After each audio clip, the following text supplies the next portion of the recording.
Hola estudiantes, primero que nada felicitarlos por el trabajo que han hecho durante esta semana y por el cumplimiento de sus tareas en su debido momento. Hoy vamos a hacer la retroalimentación de esta primera semana de mayo correspondiente a las páginas 26, 27, 28 y 29.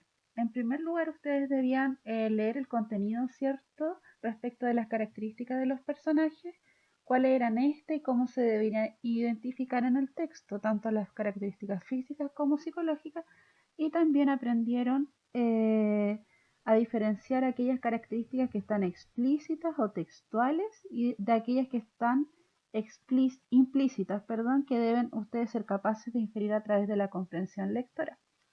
Esto en primer lugar lo aplicaron en esta imagen de la página 26. Ahí ustedes debían seleccionar alguno de las fotografías y describirlas según las preguntas que aparecían.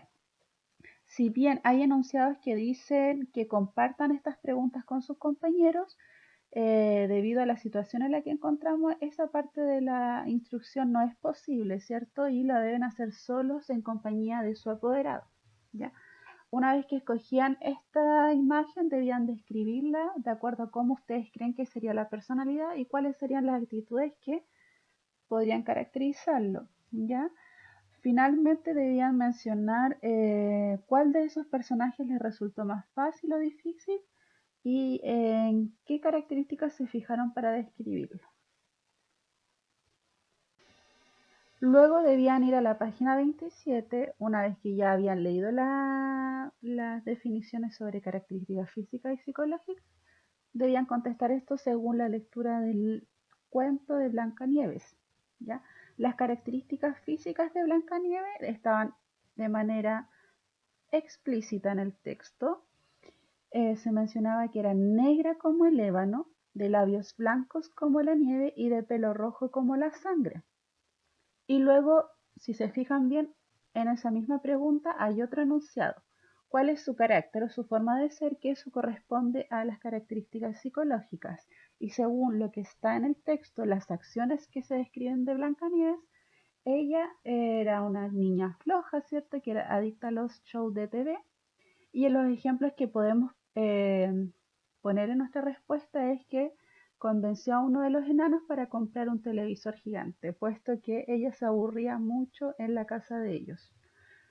Luego, si tú fueras el autor del cuento, ¿cómo habrías representado a Blancanieves y los enanitos? Esa respuesta va a ser diferente en todos ustedes porque eso va a depender de la imaginación de cada uno. Por eso nos saltamos a la pregunta C. Describe a la madrastra considerando las actitudes que toma en el relato y sus reacciones frente al problema de la envidia. Las características explícitas que se presentaban en el texto era que la madrastra era malvada, envidiosa y tonta.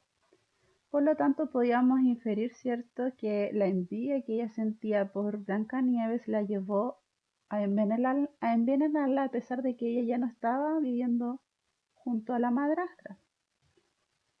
Fue a casa de los enanos y buscó la forma de engañarla.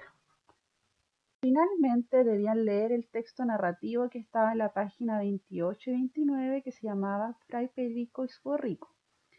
Aquí ya debían ustedes aplicar todo lo aprendido en la lección anterior, ¿ya?